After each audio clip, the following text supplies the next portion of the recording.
And now let's take the next step by filling in this third of our three actions: new, create, and destroy. So we're going to figure out how to destroy a user in this next section.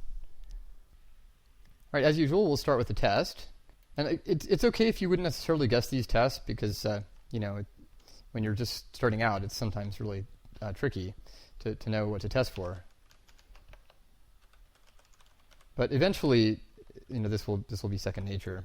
So what do we have here? It should sign a user out. A user out. So what does the sign out look like? Well, we're going to want to sign in a user. So I'm going to just punt over to some other method we're going to have to write, which is to test sign in. This is a way to sign in a user inside of a test, and I'm going to pass it a factory user. We're going to have to arrange for this test sign in function to actually sign in a factory user, at least simulate signing in such a user. And then you may remember from the demo app how to destroy something. We want to issue a delete request to the destroy method. And ordinarily you would destroy a particular object by their ID. You would pass the object. But in this case, we don't have to, because member sessions don't have any sort of model behind them. So we're going to say delete destroy. And then when we signed in, the controller should be signed in. So after destroying the session, the controller should not be signed in. And what do we want to do when let's just make a guess about what we might want to do. I think it's probably a good idea just to redirect to the front page. So let's say response.should redirect to the root path. If you want to, you can make a separate test just for this redirect, and some people really feel strongly that you should always have something like this. It should redirect to the user show page. But sometimes it's, I think, just overkill to do that. So sometimes it's convenient just to wrap it all into one test.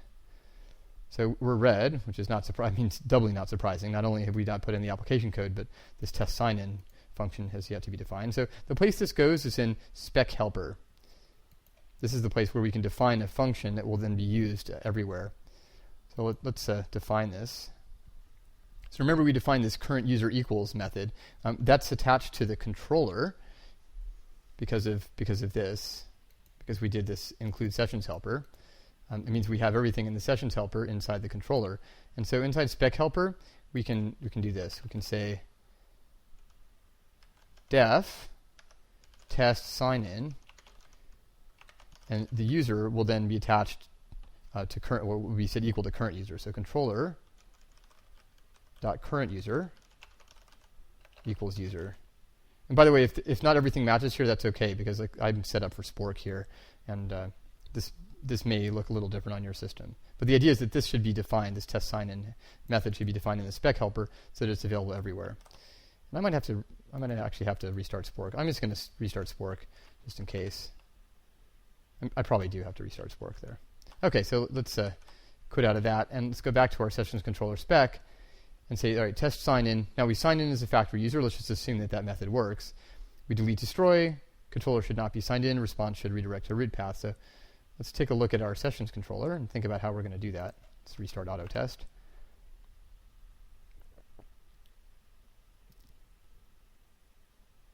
Okay, good. So this is doing the right thing. It's getting to sessions destroy and saying, hey, where's my template? Because remember, this tries to render the destroy template by default, but that's why we're going to redirect. I'm going to cheat again. Before we just did sign in user, I'm going to say sign out. And then I'm going to redirect to root path. And as before, we're going to have to define a sign out method. Instead of sign in, we're going to do sign out and put it in the sessions helper. And the reason I did this is because there are actually two things. I wanted to abstract away this idea of signing out. What we want to do is we want to set remember the current user, if the current user is nil, we're not signed in. So we need to set the current user to nil. So let's do current user. And I've had some trouble on my system, and in fact, people have reported all kinds of weird little bugs in this section on various systems. So you might have to try several things. But one of the things you can do here is do self dot. Remember this idea that sometimes you have, in the context of of a model, if you're doing an assignment, you have to do self dot, or else it just creates a local variable. I've had some trouble just doing current user equals nil, even though it's kind of weird because this works for me, but I've had some trouble with this not working. So let's get it to green, and then I'll see if that self dot is necessary currently on my system. But there's a second thing we want to do. Remember, we're pulling the user from remember token in this line, if there is such a user. And so what we need to do is delete that cookie. We need to get rid of the remember token cookie, because it's being remembered for 20 years. We have to get rid of it. And I'm going to do that first, actually. Cookies, I don't think it matters, actually, which way you do it.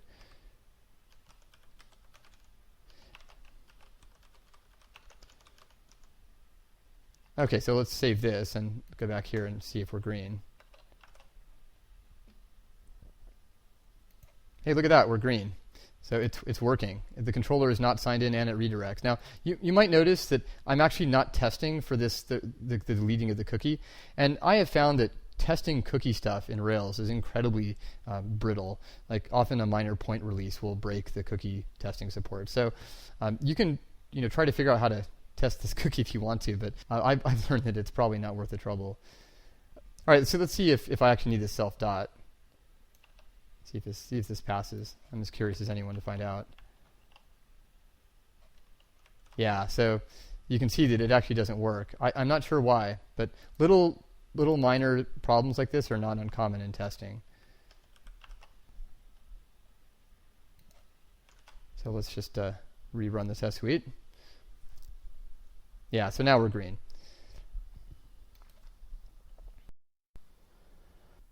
This is a quick update to this mysterious situation. One of the readers of the Ruby on Rails tutorial book noted that you can actually get this to pass without the self dot by changing the spec helper. So if you look at the spec helper, you can see we're doing test sign in controller.current_user equals user. There's a much nicer way to do this, and it's really obvious, and I'm kind of embarrassed I didn't think of it myself. Because of the way we've included the sessions helper into the application controller. So here's sessions helper, and include sessions helper into the application controller.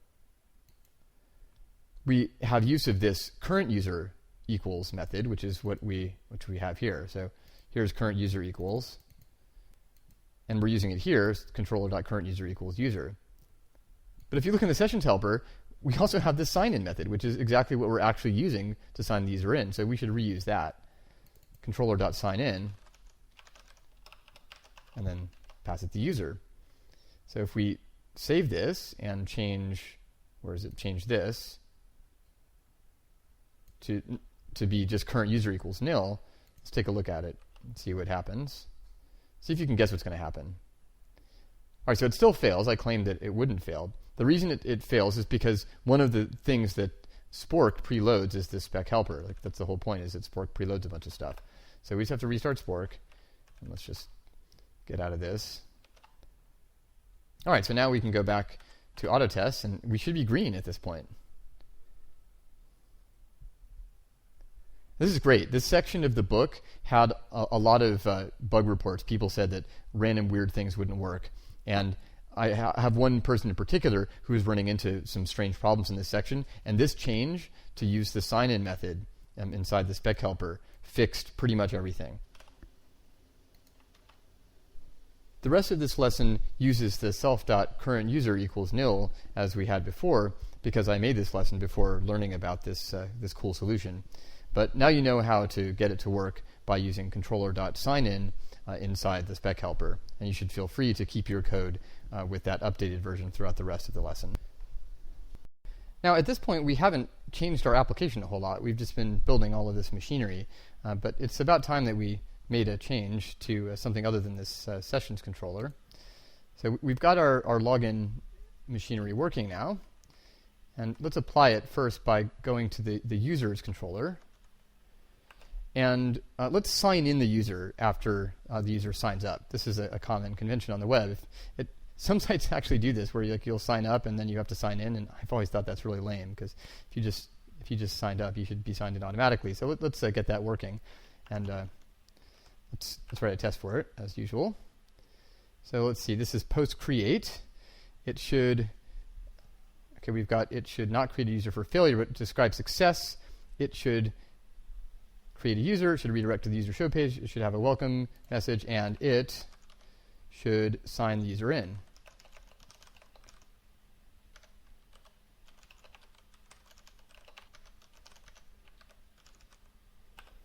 So remember, we've got this signed in helper, controller dot should be signed in. Let's save it and see how we are. And we're red, as we should be, because we're not signed in currently. And now I'm just going to say sign in @user. Save it, and we should be green. This is the beauty of test-driven development. Awesome. So we haven't touched the web browser, but we are confident that, in fact, we're signed in after signing up. Good. All right, so now we're finally ready to make some changes to this website. What we're going to do is change the links up here at the top, as we saw in the mock-up. And so let's get that working. We do have some tests for layout links, so let's open that up. That's it's in spec request layout links. Okay, let's just reorient ourselves here. We've got describe layout links at the top, and I'm going to just add a new describe block. So far, remember we made these when we were sort of early on in our integration testing career, so I didn't want to introduce the complexity of extra nested describe blocks, but here we do want one. Describe, so what is this here? This is describe layout links when not signed in. So let's test for a sign-in link. That's the kind of thing you should really have when you're not signed in. So let's say it should have a sign-in link. And I'm gonna go to this this nice syntax, visit root path. I could say get / but this works. And in fact, it doesn't matter which page you get pretty much, as long as it's a page you can get to when you're not signed in. What we're doing here is just getting the layout, essentially. And what should the response be? The response should have a selector. Remember, this sign-in link here is an anchor tag. It should have selector, and it's an anchor tag, so let's just say A. And let's give it an href. The hypertext reference, which is just the URL, should be the sign-in path. Remember our routes. We've got a sign-in helper here, a sign-in matcher, so it should go to the sign-in path. And what should the content of this thing be? Well, we already have it. It's the content is sign in. So let's save this. And it should currently fail, right? We should be red, because we haven't put that in our layout. Let's go to our application.html.erb file. And where is this? Oh, it's in the header, right? So let's go to the header. And in the header, just to remind you where this is, it's in app views layouts header. And so here, instead of the stubbed out URL, now we're going to fill this in. This is the last link on the layout.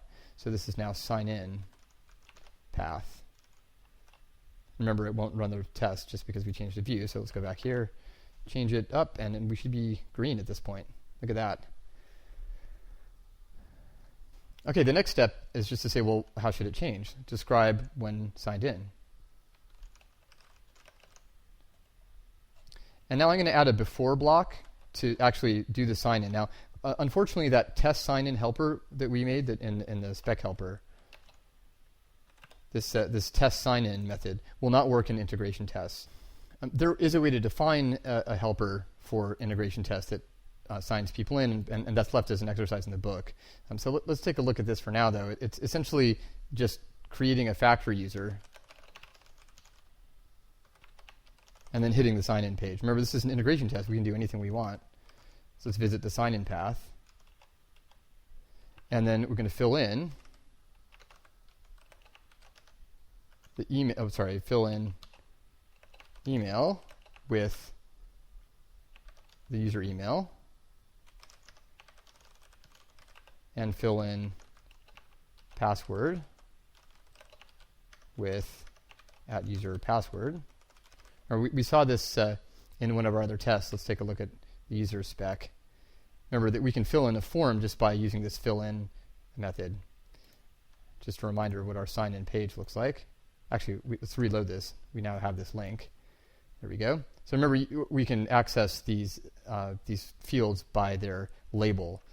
And so here we're saying the email and password label. And before, you might have noticed that in the user's spec, I used a string, name, email, password, confirmation. So this just shows that you can use a symbol too. And Rails is often very flexible in this way. Okay, so after we visit the sign-in path, fill in these values. I'm just going to line this up here. And then we click the button. Let's click button. And now let's say it should have a sign out link. Now let's put a pending spec. Remember, this is actually an alias I wrote, so this won't work in text main by default, but it's easy enough to write one, or just delete the do end. It should have a profile link. So that's a pending spec, and we should be yellow now. Actually, we'll be, oh yeah, we haven't filled this in yet, so we're not red. So now let's get to red. Let's visit the root path. Response should have selector, and so it's going to be just like this. In fact, let's copy this guy. It should have selector. Instead of href sign in path, it'll be sign out path, and instead of sign in, it'll be sign out. So let's save this, and this should be red. Good. And now let's go back here. It's in the header. So now what do we want to do? We want to say link to sign in path if we're signed in. Or sorry, if we're not signed in. So let's do if. This is embedded Ruby. Remember, we don't want to interpolate this. It's an if statement. So we don't want percent equals. We just want the percent. So we're going to say if signed in, question mark. If signed in, now let's have a link inside of a list element, a link to sign out to the sign out path.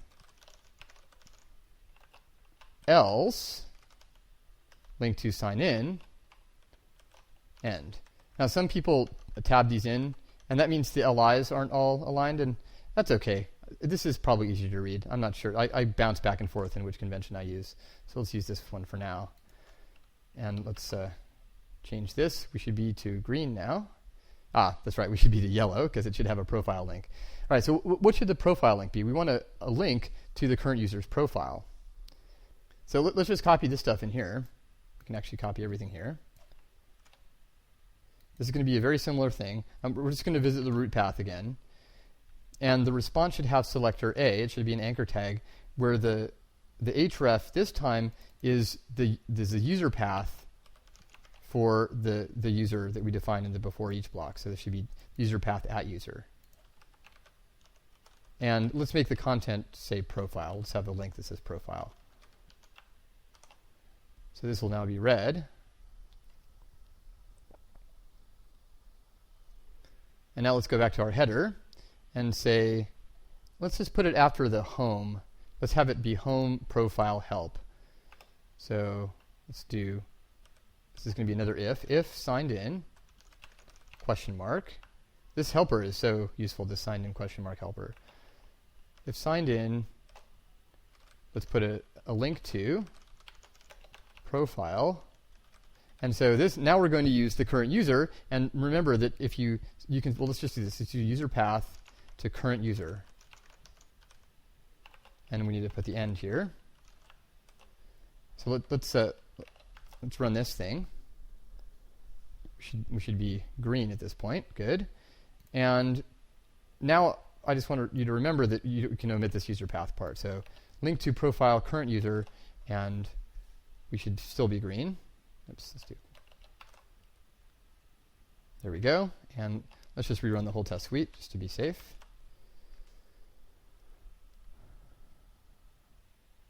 Excellent. So let's actually take a look at the application now at the web browser. Oftentimes when you do a lot of test-driven development, you'll find that you spend most of your time in the text editor and occasionally looking at your terminal window. But it's always nice to see that things are working. So let's take a look at this. Let's click here. And remember, if you sign up as a new user, it should sign you in. So let's say foo@bar.com. You can probably guess which password I just typed. It doesn't really matter as long as they agree. Let's sign up. Not now, but welcome to the sample app. So that's great. And notice our links. We've got home, profile, help, sign out. So let's actually see if the sign out works. Good. It redirected to the root path as we expected. And now let's sign in. Let's sign in as our original user, example at railstutorial.org. And see if this works.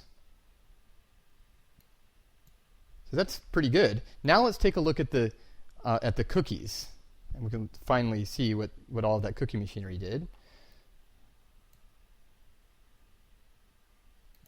So here are the cookies for localhost.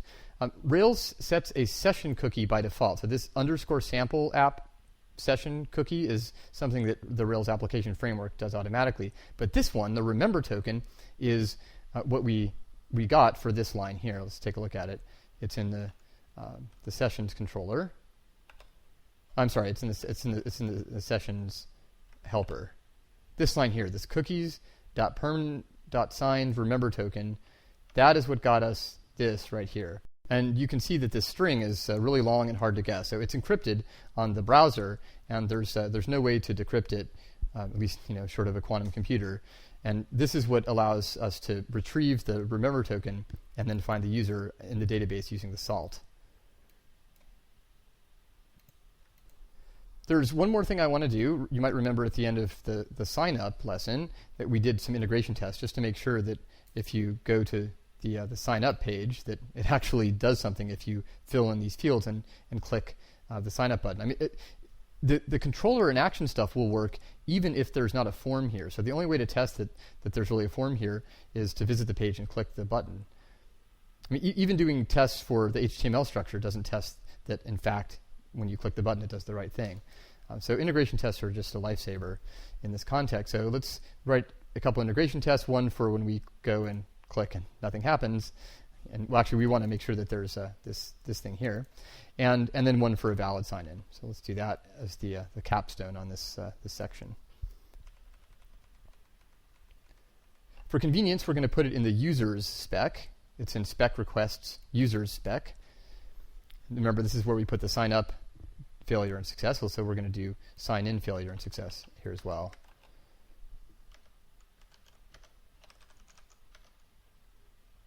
We want another block, another describe block here. Let's say it should not sign the user in. And what we want to do here is visit the sign-in path and then fill in some values. Fill in, let's do it with strings this time. Fill in email with just an empty string, and fill in password with empty string, and then click the button. And what do we want? Well, we want, after this button gets clicked, for the response to have that flash div. We could also check for rendering the template if we want. Maybe we'll do that and say response should have selector. And up here you can see we've got div.flash.success with welcome. And here we want div.flash.error, and the content is invalid.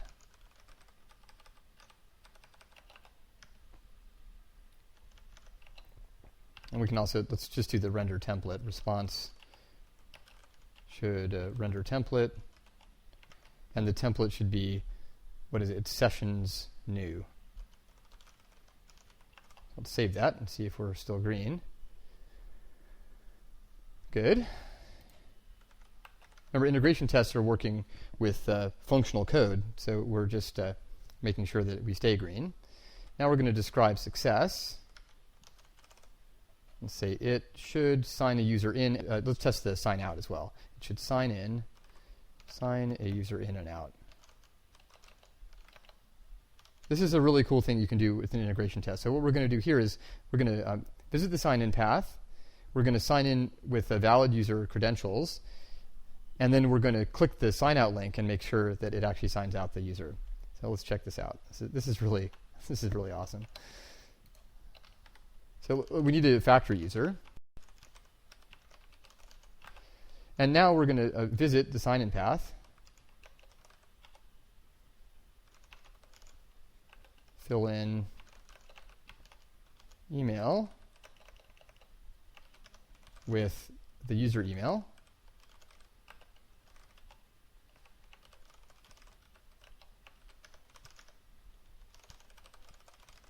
fill in the password with the user password, click the button. And now what should happen? Well, we've already tested the redirect to the user, to the profile page. We could test that here, but we don't need to. Oh, actually, that won't work because remember, in integration tests, it follows redirects. But so what we really care about is that when you do this sign in by clicking the button, that the controller is signed in. It should be signed in.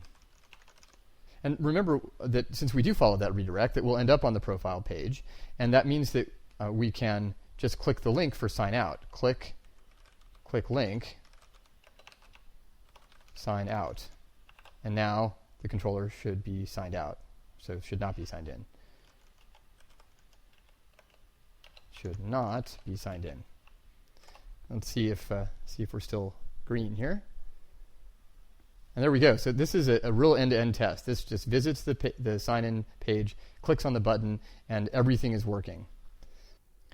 Now I just realized that I put the code here in the wrong place. If you look at the indentation level, describe sign-up, we can fold this. You can see that that's actually containing everything in here. Describe sign-up failure, success. Describe sign-in failure and success should actually be in its own place. So let's just copy this. I'm going to shift it over left one and then cut it, and then it should be in here. Of course, it worked anyway. It didn't really matter that much, but it's nice to have the files laid out in a logical way. And so let's save this again and just make sure that we're still green. And there we go.